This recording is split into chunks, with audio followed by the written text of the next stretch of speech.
Someone told me that, mention mo daw na In Thy Name is even better than Green Bones. That this movie is better than Green Bones. Na-mention ko na mas maganda ang In Thy Name than Green Bones? Yeah. Wala ko. Although totoong maganda ang In Thy Name, pero wala naman akong binabanggit na mas maganda kasi hindi pa siya napapalabas, kaya hindi pa natin mahuhusgahan ang In Thy Name. Although, may bulong lang kasi sa akin na nasabi mo yun, but anyway. Hindi. Although ang In Thy Name ay pinaniniwalaan kong maganda, definitely ang Green Bones, although hindi ko rin napanood yun, at hanga din ako sa pagkakagawa nila, ang direktor ay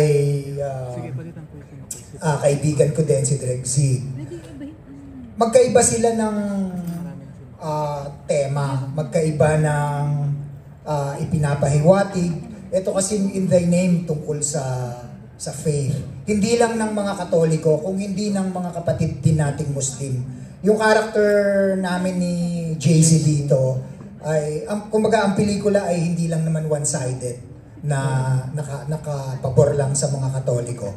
Pinapaliwanag din dito sa pelikula kung bakit nagkaroon ng mga teroristang kapatid na Muslim. So, magkaiba ang Green Bones at In Thy Name. Siguro mali lang yun na rin. Mali yung reliable yun. Hindi ko gagawin yun sa kapwa gumagawa ng pelikula. Baka na lang, misquote lang. Anyway, for the whole cast na lang, generic question kasi sabi magtanong daw to everybody. Kung buhay pa si Father Ruel, anong gusto niyong tanong sa kanya? Just one question.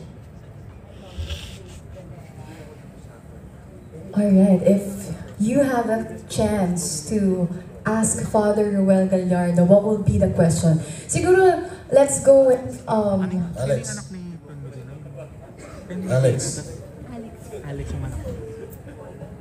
As nominated by Direk, Sir Alex, what will be your question to Father Ruel Gallardo? Pumapasok na question. On the spot naman ako, Direk. Maxim ako yung may gusto itanong siya si Father Ruel. Our cast is really having their time thinking about the question we're going to ask. Mahirap yung question ni Ma'am. Ayun, si Jerome. Si Jerome muna daw. Kung may itatanong, probably ako bilang aktor at syempre, tao din, tayo lahat tayo may pinagdaanan. Pero kay Father Ruel, may pinagdaanan siya. Panigurado si mga itatanong din to kung ano yung mga huling bagay na iniisip niya ng mga panahon na nahihirapan siya. Pinakahirap na hirap siya, which is yung gera na yan, naggulo. Yun. Siguro we can also ask Father Alma, since we have him here in this group. If you have a question, Father Alma, to Father Ruel Gallardo, what would that question be? Siguro po ang itatanong ko ay, paano ka naging matatag? Paano mo nalampasan ang lahat ng pagsubok? At ano ang naging inspirasyon? Isang tanong lang po ba? Maraming tanong. Ma'am Dali, are you already contented with one question? Paano ka naging matatag?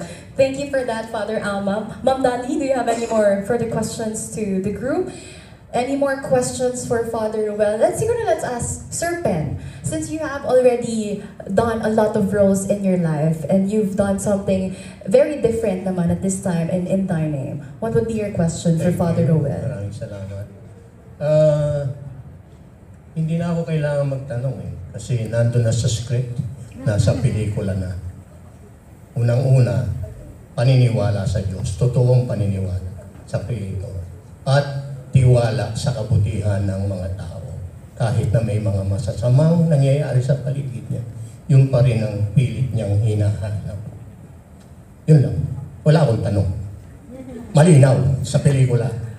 But that is very interesting point. So no questions from your end. Now, just like to support the question lang po of Miss Dolly because I also got interested. From the trailer that we watched earlier, there is a question that came from Sir Alex. And I feel like everybody here deserves to hear that one more time because it's truly one of the most interesting parts of the movie. Kasi, like what Miss Aya has said earlier, she came to a point wherein he separated herself from the character, but then nadala niya pa rin yung question na yon, even if through her personal life. So, Sir Alex, will you please indulge us with that question once again? Will you be asking the same question if you are about to ask Father Ruel Gallardo in real life? Okay, yeah. Siguro I have seen the trailer kasi meron kaming reaction trailer mamaya sa after. Anyway, yeah, the line was, I think if I'm not mistaken, it was if yung faith niya wavered or nawala in spite of everything that's going on. So I guess kung buhay pa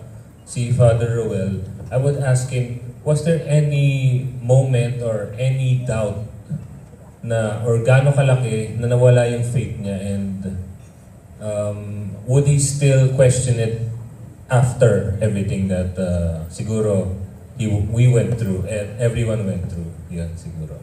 Thank you for that, Sir Alex. And we're so excited for that reaction video that you guys are going to be doing once you have watched the trailer of Indine. Thank you as well, Miss Dolly, for that. Now on to our next media friend. We have our friend from Anong Ganap. We have Mr. Erwin Ogawa. Thank you. Alright, congratulations sa lahat ng cast. Good movie. So, kay McCoy, so, during shooting ng film, meron bang eksena na naging emotional ka, naiyak, or nakarelate while doing the film? Marami pong pagkakataon na sa mga scenes na gusto ko talaga lang umiyak. Pero ang pinakatumatak sa akin, spoiler na, pero ito talaga, mag-i-honest ako. Yung eksena namin ni Kuya Mon, kasi may eksena doon na dinuraan niya ako. Tumating ako sa point na, pagkadura sa akin, ang nasa isip ko, grabe yung trabaho ko. Ayun lang. Kasi, sabi ko nga, para sa aming mga aktor, trabaho pa rin naman to eh. Kumbaga, gusto namin to gawin. Dahil alam namin din, may gusto kami makuha. Sabi ko, umaabot ako sa ganito. Natuturahan ako sa mukha. Sa bright side nun, lagi ko iniisip, hindi eh. Meron akong faith. At the same time, meron taong mas mananalig yung faith na hindi niya mas naiisip yung mga ganyang bagay. Hanggang yung end scene doon na, actually, di ako pinapaiyak ni Derek Romel. Dumapalala ako, tapos naiyak ako ng iyak ko, totoong asma ko. Nagawa kong iyak, hindi ni Father Ruel. Kasi hindi ko naman alam paano umiyak si Father Ruel. Pero iyak ko na yun, parang totoong ako na yun, na sabi ko, bakit ko ginagawa to? Hanggang after nun, umiiyak sila Father Ama, sabi ko, ang sarap sa feeling pala na naisip ko na, nasacrifice ko yung ganong bagay, pero yung resulta, nagapan ako na maayos ang trabaho ko. Ganun. I'm sure may kapalit lahat siya, di ba? Okay, malay mo next year, Best Actor Award, di ba? Manifesting. Okay, so last question kay Sir Alex Medina.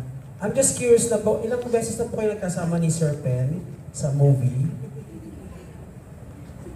Father? Para question lang kay Mon, parang nakita namin doon sa trailer yung parang kinagat ka. Di ba? Parang may kagat. Kinagat? Sa kamay, parang gano'n. Si Ken. Oo, yung unang approach ng abducting namin, kinagat ako sa kamay kasi hinihila ko siya. Siyempre, sinampal ko agad. Totoo. Totoong nakagat mo. Yung mga sampala namin dito, totoo. Dadagdag ko lang din yung kay sa sinasabi ni Makoy, yung isa sa mga kinikwento niyang eksena kanina. Hindi siya dura, plema. Totoo. Talagang inipong ko yung plemang yun nung araw na yun. At ipinuga ko sorry. Pero doon ko nakita yung professionalism talaga ni Makoy. Isang one long take yun, kinuna namin. At take one. Oo. Mahirap Wala na, hindi na namin mauulit pag tinake 2 pa yun eh. Take 2 ba yun? Dalawa, yes. May closer shot. At yun nga, nakita ko yung mga sampal ko din kay McCoy. Totoo yun, walang daya talaga. Nagsasacrifice siya, talagang tumatama. Definitely, masakit yun. At nakita ko rin yung professionalism ni McCoy dahil the whole day, minsan hindi siya bumabangon doon kung saan siya bumagsak. During the shooting, napakarami naming pinagdaanan, bagyo, napakainit, napakahirap pumunta sa location, nasa bunto kami, nasa gubat kami, napakadulas, may mga ilang nadudulas sa mga kasama namin. Grabe ang giyera scene ng pelikulang ito. Wala. Direk, thank you so much sa paggawa ng ganitong klaseng pelikula. Sermon din sadya yun. Sinadya yung may plan para mas makabuluhan at mas During that time kasi, hindi ko alam kung parang inuubo na rin ako nung time na yon. Sabi ko, gamitin ko na to kasi ang ganda nito sa eksena. Yung dura kasi sa pelikula, hindi nakikita pagka manipis. Naramdaman ko parang namumuo dito. Sabi ko, at hindi ko sinabi kay McCoy. Pag take, binuga ko talaga. Actually, parang 1 hour na, ayaw pa matanggal eh.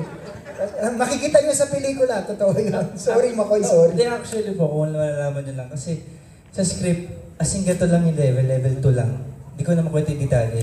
Pero sobrang collaborative ng buong team. Hindi lang sa director, special mention was Direk Roque, Direk Cesar. Ultimo sa aming mga cast na nabibigyan kami ng chance na kung ano gusto namin yung gawin. Nagkataon, bago kami gawin eksena, may naisip na rin ako na pwede namin gawin eh. Yeah. Tapos nagka-connect na kami ni Kuya Mon na, Kuya Mon, gawin kaya natin to. Yun na din pala nasa isip niya kasi siyempre na yun eh, kumbaga pinakalurok ng paano ka idadaw ng isang tao. Kaya yung Udura, ano lang siya, isa lang siyang flavor sa mga eksena. Ang dami pa niyang ginawa sa akin. Anong flavor? Anong flavor ng Isa lang siyang part pala. Isa siyang part lang ng eksena na pwede... Hindi, ano rin yun eh. Mise-en-scène din yun or representation din na yung karakter kasi ako bilang teroristang Muslim, parang dinuraan ko lang talaga siya. Parang pangyuyurak ng personality niya. So makakatulong yun sa pelikula para mas lalong makita yung ni Father Ruel, yung kanyang sabi nga ni Father, maliban dun sa mga pinagdaanan ni Father Ruel tinuturo niya pa rin sa mga kasamahan niya yung pagpapatawad at pagmamahal sa mga kaaway. Napakaganda talaga ng mensahe ng pelikulang to. Maraming salamat. Thank you as well, Sir Alan, for that. Siyempre, dapat natin pakaabangan at panoorin para makita your experience when it comes to embodying or portraying the role as the brother of Father Ruel Gallardo. Hi guys, ako po dito si Dong, special child. Direct tama po ba? Autism spectrum disorder po ba? Spectrum autism disorder po, Direct naman. Ayan po yung role ko dito. So, para sa akin challenging talaga kasi hindi ko naman po siya na-experience. Hindi ko pa po siya nagagawa talaga sa totoong buhay. So, kailangan ko pa po siyang i-search. Nagtanong din po kay Direk, of course, and sa iba ka po pong kakilala. Then, ayun, chinek ko, inaral ko kung paano yung mga nuances nila, paano sila gumagamit ng emotion sa mga nangyayaring bagay-bagay sa paligid nila. Then, ayun po, para sa akin, ang hirap nung role na yun kasi hindi ko pa siya talaga nagagampanan. Ito pa lang po ata yung first time na gawin ko siya. Sa lahat po ng nagawa ko. Ayun po. Thank you. Thank you so much, Gold. And thank you as well for taking the opportunity to play that very challenge. Kasi talagang masyadong mga madugo sa kamadrama yung buhay ni Father Ruel. Yung question ko, aside kay McCoy na experience yung memorable scene ng ng torture, di ba? Yung pagdara, yung pag-ihi, di ba? Sa ibang cast din, siguro meron din kayo dahil mga masyadong madugo at ma-action yung eksena nyo dahil sa mga, siguro lalo na yung mga yung na bihag, di ba? So any memorable experience na pwede yung not giving too much para ma-spoil yung movie. Any memorable experience doing the film na hindi nyo malilimutan at magiging part ng inyong career bilang actor-actress? Anyone from the, siguro cast? Alright, let's start muna with Cassie siguro. Kasi Cassie is a child star and we know that if there is anything in the world when it comes to exercising our faith, it's something that we should exercise a childlike faith. So from the eyes of Cassie, anong naging experience mo from this film? Siyempre, nakakatakot po kasi naranasan po namin kung ano po yung naranasan ng mga nakidnap po ng mga Abu Sayyaf before. And naranasan rin po namin ang sakripisyo ni Father Ruel. And medyo masaya rin po kahit may mga difficulties, nagawa pa rin po nila ng paraan paano matuloy itong movie na to. Thank you, Cassie. And Laura, Direct Rocket is actually mentioning your name. Do you have anything to say regarding that question? What is your most notable experience when you were filming in Thy Name? Siguro, share ko yung first day namin ni Alex. Kasi yung ambush scene, which is a one long take, and it took us how many takes? Parang marami rin yan, di ba? So, yung una naming take, may araw pa, hanggang sa padilim na ng padilim. Pero kaya siya naging memorable din sa akin. And ang haba din kasi nung journey namin nun eh. Kumbaga, may jeepney, tapos gusto mo share ko na. May travel talaga. As in, papakita kung gaano kalayo ang eskwelahan mula sa mga kabahayan. So, malayo yung journey, tapos doon na nangyari bigla yung ambush na kinuha one long take. So, yun.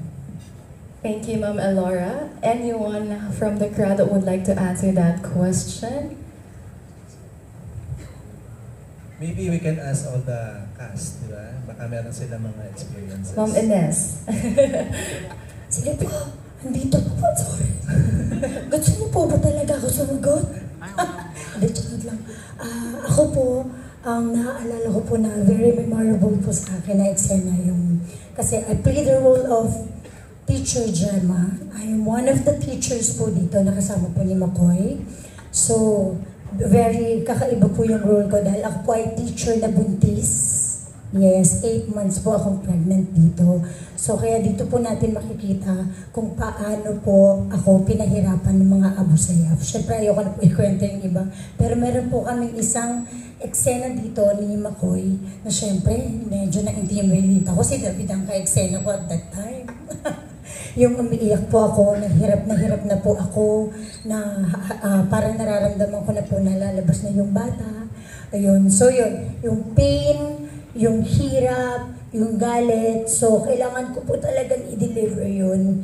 Eh, syempre, bago po yung aking director, yung aming magaling na director na si Direk Cesar. Kaya sabi ko po talaga, sobrang bago po yung role sa akin. Kaya sabi ko sana po, magampanan ko po ng maayos. At sana naman po, nagawa ko naman po yun ng maayos. Maraming salamat po. Thank you, Ma'am Ines, for that. Now, coming from that name, I'd also like to sharing the same name, sound like name. Yves, you've played a very notable role in Thy Name. What is the most memorable scene for you, without spoiling it, of course, for the media friends? I played the role of Sergeant Bacala. Ako po yung nag-lead sa rescue operation kay Father Ruel. And yung pinaka-memorable na eksena namin ni McCoy ay yung sumakay po kami ng helicopter. So, ang eksena po ay yung helicopter na nasa ground lang po, tapos green screen. So, sabi ko kay Direk na ba't hindi na lang natin paliparin kasi nakasakay na rin tayo. So, pinatipad po ni Direk Rocket yung helicopter. Sinabihan yung mga pilot, tapos yung mga sundalo. So, nasa area na kami. Tapos, nung nakasakay na po kami, kasi sumakay din yung mga cameraman, tsaka yung mga camera nakabuhat, tapos nilagyan po sila ng harness. Nung lilipad na po kami, sabi ko, asan yung tali namin ni Makoy? Sabi, wala na daw po, ubus na. So pinalipad po nila yung helicopter, tapos naka-slide na ganyan, tapos hawak-hawak ko po si Makoy. So pag nahulog po ako, kasama ko na rin po si Makoy mahuhulog. Very memorable. Hindi kompleto yung kwento niya eh. So, nakasama mo doon sa helicopter. Siyempre, umiiyak talaga kami noon. Nasa eksena na kami. Nakiganon sa akin si Ibes. Oh, nung umpisa okay pa eh, kasi parang kino-comfort niya yung character ko. Maya-maya, pahigpit na ng pahigpit. Sabi ko, teka lang, parang wala naman yan sa script. Bakit? So, yun boys. So, yun sa mga memorable. Opo, siya yung na-comfort. So, dapat sisihin talaga dito si Direk Rocket. So, since I think almost all of the cast was asked about the, in the name film, Direk Rocket, I know you have the goal of making this film realistic as possible kasi it's based and it's inspired by a true story. So, what made you go for like doing those kind of events, especially for the actors, to go to the extreme side, just to be able to let the viewers know yung hirap talaga and to let them feel what the characters felt or what the people, yung totoong tao, felt during those times? Hello po, magandang araw po. When we are doing this film, at very start po, ang usapan po namin ni Direk Cesar is that make it authentic. Kung ano yung totoong pakiramdam ng isang tao, yun yung dapat na maramdaman ng manonood. All throughout the film, yun yung usapan namin with the actors na if we prepare to do your character, dapat alam natin yung research ng bawat characters na meron, nagagampanan ninyo. So, nung ginagawa namin yung pelikula, alam na nila kung ano yung dapat gawin. So, I appreciate all the effort of everyone sa mga artista kasi ginawa po nila yung part nila. Yun yung best experience na parang mas madali sa trabaho ng director kung yung mga artista ay sobrang ini-embrace yung character nila. So, yun yung feeling ko na strength ng characters ng everyone dito na nakaupo ngayon. Yun. Thank you, Direk. Sir Alan, I'll just interject, no? Kasi we have here si Gold. And Gold actually played a very vital character because he played as the brother